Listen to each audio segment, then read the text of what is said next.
전에는 계속 올랐을 때는 비싸서 못 사요. 그죠? 근데 지금처럼 이렇게 조정을 보이면은 이런 종목들이 가격이 어느 정도 싸진단 말이에요. 적당한 조정이란 얘기죠.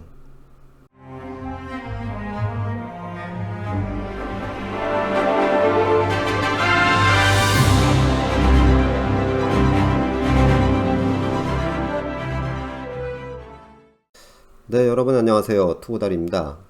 자, 오늘은 개인 투자자분들께서 특히 그 주식 입문하신 지 얼마 안 되신 초보분들 시장을 굉장히 지금 최근에 답보 상태에 이렇게 있죠.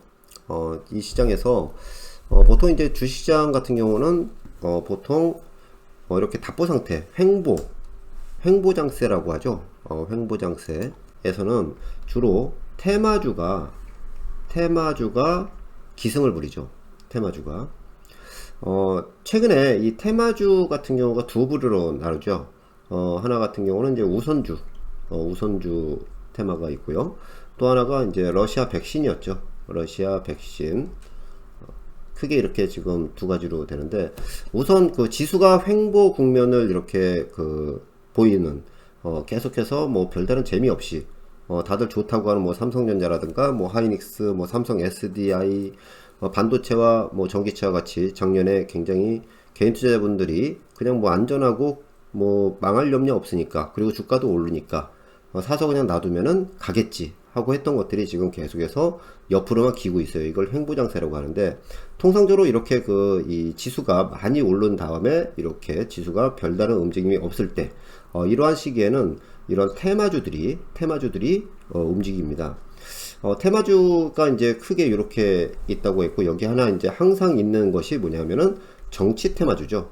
정치 테마주인데, 정치 테마주 같은 경우는 이제 보통 이제 최근에 윤석열 관련된 종목들, 인맥, 뭐 학연, 지연, 뭐 그렇게 해서 이제 관련이 있다 해가지고 급등을 하기도 했었는데요. 사실 나중에 보면은 전혀 관계가 없습니다. 그리고 이제 우선주 같이 요런 이제 자본금이 작은 거, 유통 주식이 작은 주식들이 틈새에서 굉장히 급등락을 많이 하죠. 최근에 또 러시아 백신, 미국의 바이든 대통령이 지금 미국 자국의 이제 국민들한테 이 접종할 백신이 모자라서 해외로 유출할 수 있는 그런 양이 상당히 좀 작다 하니까, 이제 우리 정부에서 러시아 백신을 그럼 도입을 하는 걸 검토하겠다 해서 러시아 백신 관련주 해가지고 나오는데, 사실 이 종목들도 다들 껍데기죠, 껍데기. 그래서 초보분들이 이렇게 횡보장세하고 지루하니까 누구는 이거 사가지고 돈 벌었다 하면은 이게 맞나보다 하고 또 아무것도 없이 이렇게 들어가서 굉장히 큰 손해를 보는, 결국에 가서는 그게 반복이 되는 게 주식시장입니다. 그래서 오늘 주제는 이런 테마주들을 쉽게 접근을 할 수밖에 없는 개미 투자자분들, 여기서 이제 벗어날 수 있는 그런 방법을 한번 말씀을 드리고요. 최근에 이제 뜨고 있는 이런 테마주들에 대해서 정리를 한번 해보도록 하겠습니다. 자, 먼저 보시는 것은 이화전기입니다. 자, 이화전기 같은 경우가 이제 러시아 백신 관련주로 해서 지난번에 보면은 굉장히 급등을 했었죠. 2월 달에 러시아 백신 관련주에서 급등을 했었어요. 상한가를 한 번, 두 번, 세 번 치고 그 다음에 급락을 해버리죠. 원위치로 그냥 확 와버리죠. 대량 거래가 이렇게 수반이 될 때 보면은 개인들의 매수가 확연히 눈에 띄어요. 근데 이제 많이 이렇게 해가지고 오늘 같은 경우에 또 러시아 백신 기대감을 해서 급상승을 합니다. 25% 정도 급등을 했는데, 또 이렇게 되면은 개인 투자자분들이 내일 또 가겠지 하는 그러한 매매 기대, 그런 부분으로 또 접근을 굉장히 많이 하세요. 나는 아니다 라고 이렇게 하실지 몰라도 실질적으로 굉장히 많이 이런 부분에 접근을 많이 하시는 게 현실입니다. 그런데 말입니다. 이화전기라는 회사, 자, 재무제표를 한번 이렇게 좀 보도록 하겠습니다. 자, 이 회사 같은 경우 보면은 작년이죠. 작년 결산 실적을 보면은 매출이 530억이에요. 근데 영업 적자가 37억이에요. 비단 작년만 영업 적자가 난 게 아니라 그 앞에도 보면은 회사가 일을 해서 돈을 버는 거는 거의 없어요. 결국은 움직이는 움직이는 그런 내용은 전부 다 테마, 이슈로 이렇게 되죠. 보통 이러한 종목들의 끝은 뭐 부도가 난다든가 상장 폐지가 된다든가 그런 것들이 상당히 많아요. 투기적인 요소가 많으니까요. 실제로 지난 2월 달에 굉장히 많은 분들이 여기서 급등을 했을 때 개미 투자자분들이 이걸로 해서 뭐 매수해서 급등하고 하니까 더 갈 줄 알고 또 들어갔다가 결국은 원위치 돼서 이 폭이 얼마입니까? 480원에서 200원까지 반타작이 순식간에 나버리죠. 일주일 만에. 이런 것들이 비일비재해요. 그래서 이런 부분은 결국은 군중 심리에 의해서 이렇게 보는 그런 손실의 폭이 확대가 되는 그런 것뿐이다. 그래서 이런 테마주들은 사실 여러분들이 접근을 절대 해서는 안 된다. 그렇게 좀 말씀을 드리고요. 자, 여기에 이제 관련된 또 종목 하나가 뭐냐면은 이화전기가 이제 대주주로 있는 이트론이라는 종목이죠. 이트론. 자, 이 종목은 오늘 상한가를 쳤어요. 좀 전에 말씀드린 이화전기의 대주주예요. 자, 대주주인데 이 회사는 오늘 상한가를 쳤습니다. 굉장히 그럴싸한 그림이 되고 거래량도 굉장히 많이 수반이 되고 있어요. 근데 이것도 마찬가지죠. 러시아 백신 관련돼서 이렇게 얘기가 나오지만 실제로 백신을 도입해서 뭐 국내 생산을 해서 뭐 유통을 시킨다. 뭐 그런 부분도 많이 나오지만은 실제로 그게 현실화 된다라는 그런 부분은 사실 누구도 장담할 수가 없는 그런 부분이고 단순 테마 그런 부분에 엮여서 들어간다. 주식의 가장 기본은 이 회사의 실적이죠. 늘 말씀드리지만 회사의 실적인데 이 이트론이라는 이 회사도 마찬가지예요. 매출이 400억 정도가 되는데 그 앞전에도 보면 뭐 290억, 뭐 80억, 150억. 사실 코스닥 상장사가 한 해 매출이 이 정도 되고 또 뭡니까? 영업이익이 맨날 적자예요. 존재하는 것 자체가 의문이죠, 의문. 근데 이러한 주식을 단순 테마를 해서 일단은 올라가기만 하면 된다라는 그런 개념을 해서 접근을 하시는 분들이 굉장히 많아요. 그리고 하중가를 치고 이렇게 해서 하락을 막 하면 또 고민스럽고 종목 상담에 계속 올리시고 이러다 또 이렇게 상승을 하면 또 계속해서 갈 것 같이 기대감이 있고요. 근데 여기 지금 밑에 재무제표 보듯이 이 회사가 왜 이런 게 여기서 이렇게 코스닥 시장에서 존재를 해서 여러 개미 투자자분들을 울리는지 알 수가 없어요. 사실 이런 부분은 꼭 짚고 넘어가야 된다. 그렇게 좀 말씀을 드리고요.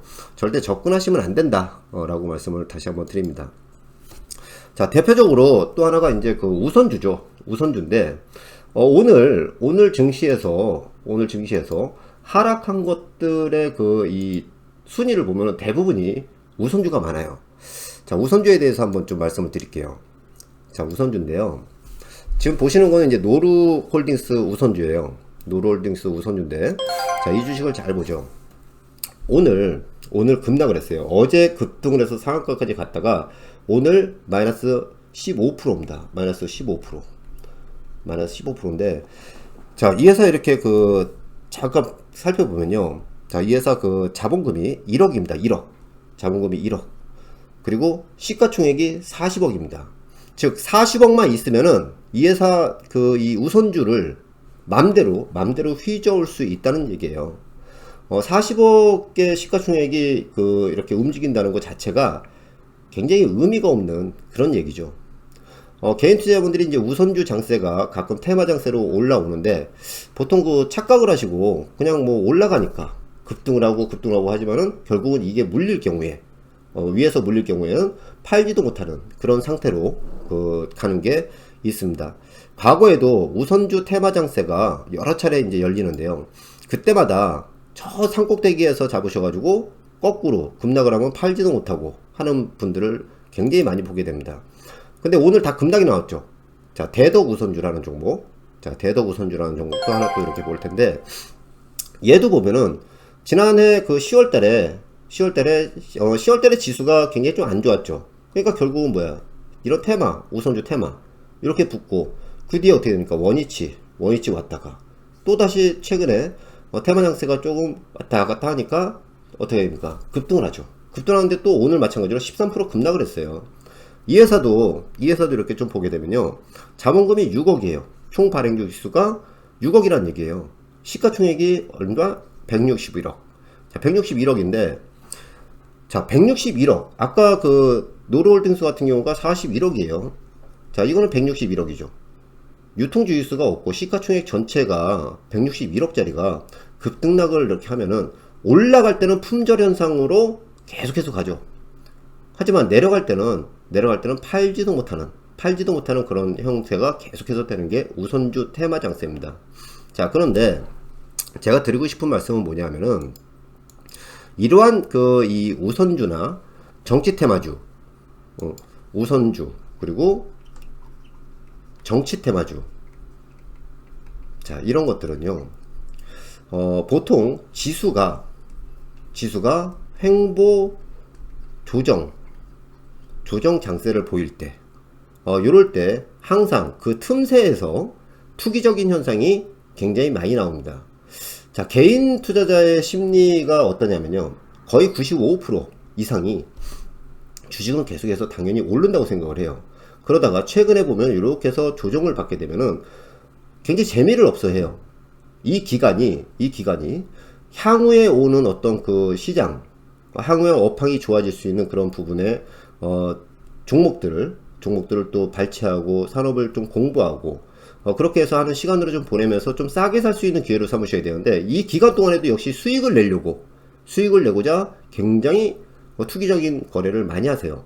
거기에 대표적으로 우선주와 정치 테마주, 그리고 최근에 이제 그 러시아 백신 관련 그런 그 테마주들이 전성을 하는 그런 부분들이 좀 나옵니다.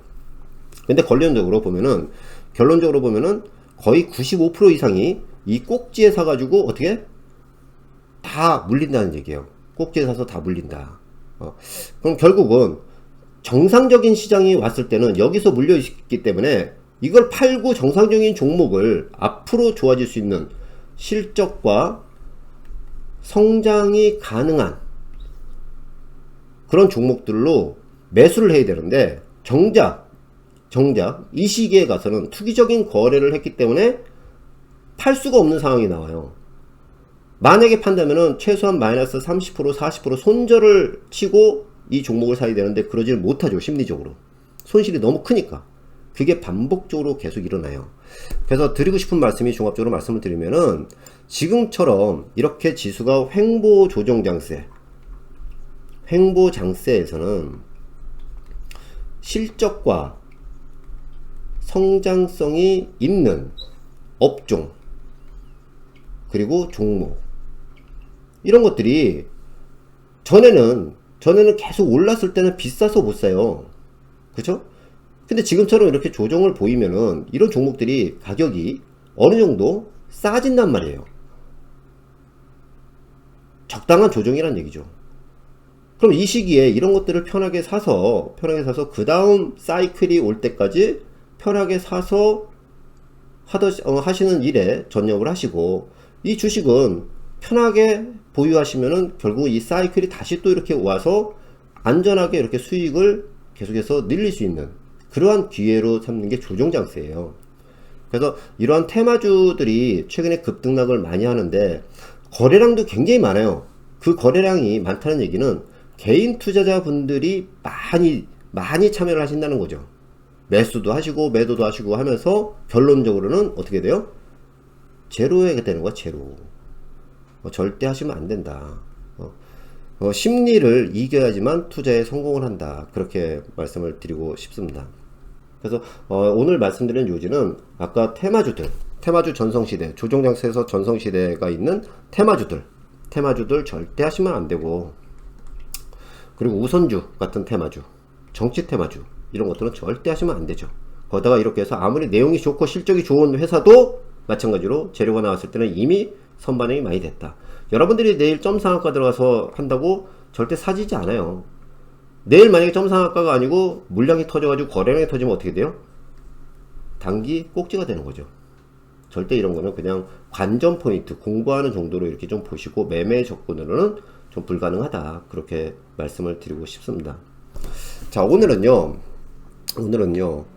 최근에 좀 이슈가 되고 있는 그런 부분들의 종목들 말씀을 드리고, 특히 우선주 테마들, 정치 테마들, 백신 테마들 굉장히 위험한 요소가 있기 때문에 절대적으로 개인 투자자 여러분들이 접근을 하시면 안 되겠다 라는 거를 말씀을 드리고자 오늘 방송을 시작을 했습니다.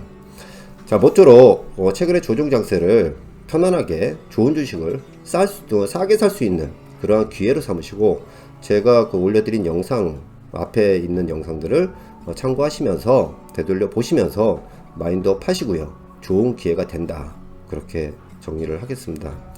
시청해주신 여러분들 감사드리고요. 늘 구독과 좋아요는 저희 방송 제작에 있어서 큰 힘이 된다는 것을 말씀드리고요. 구독과 좋아요 꼭 부탁드리겠습니다. 고맙습니다.